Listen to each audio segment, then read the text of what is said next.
दिल्ली में जिस वक्त सोने के धागों से कढ़ा हुआ शेरवानी पहनकर अरविंद केजरीवाल 5 स्टार होटल के सजे हुए मंच पर ठुमके लगा रहे, उसी वक्त कांग्रेस आम आदमी पार्टी को सबक सिखाने की रणनीति तय कर रही थी।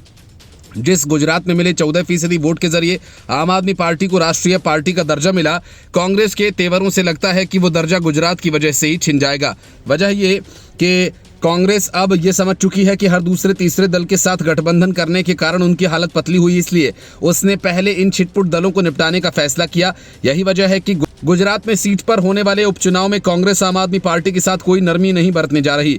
गुजरात में विपक्षी दल कांग्रेस की घोषणा की कि वो 2 विधानसभा सीटों पर आगामी उपचुनाव के लिए आम आदमी पार्टी के साथ गठबंधन नहीं करेगी और अकेले चुनाव लड़ेगी। पार्टी की राजनीतिक मामलों की समिति की बैठक के बाद गुजरात कांग्रेस अध्यक्ष शक्ति सिंह गोहिल ने कहा कि पार्टी ने उपचुनावों में आम आदमी पार्टी से दूर रहने का फैसला किया, क्योंकि अरविंद केजरीवाल के नेतृत्व वाली पार्टी ने बिना उससे परामर्श किए विसावदर सीट के लिए अपना उम्मीदवार घोषित कर दिया। हालांकि उन्होंने जोर देकर कहा कि गुजरात में कांग्रेस के इस रुख के बावजूद दोनों पार्टियां राष्ट्रीय स्तर पर इंडी गठबंधन का हिस्सा बनी रहेंगी। गोहिल ने संकेत दिया कि आम आदमी पार्टी ने इंडी गठबंधन का हिस्सा होने के बावजूद विसावदर सीट के लिए अपना उम्मीदवार घोषित करके गठबंधन धर्म नहीं निभाया।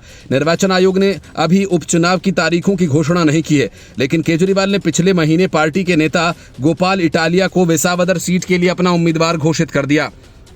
गोहिल ने कहा कि हमारे राजनीतिक मामलों की समिति की बैठक में आगामी उपचुनावों के बारे में विस्तृत चर्चा हुई।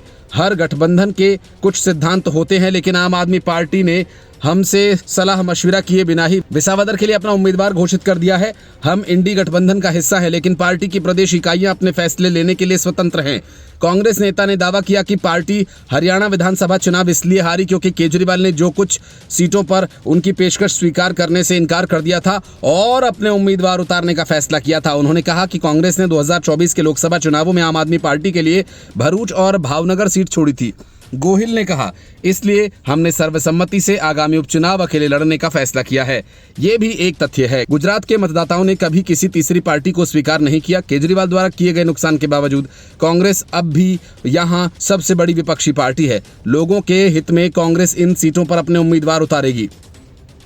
जूनागढ़ जिले की विसावदर सीट दिसंबर 2023 से खाली है, जब आम आदमी पार्टी के तत्कालीन विधायक भूपेंद्र भयानी इस्तीफा देकर सत्तारूढ़ भारतीय जनता पार्टी में शामिल हो गए थे, जबकि अनुसूचित जाति SC उम्मीदवारों के लिए आरक्षित मेहसाणा की कड़ी सीट भाजपा विधायक करसन सोलंकी के निधन के बाद 4 फरवरी को खाली हुई।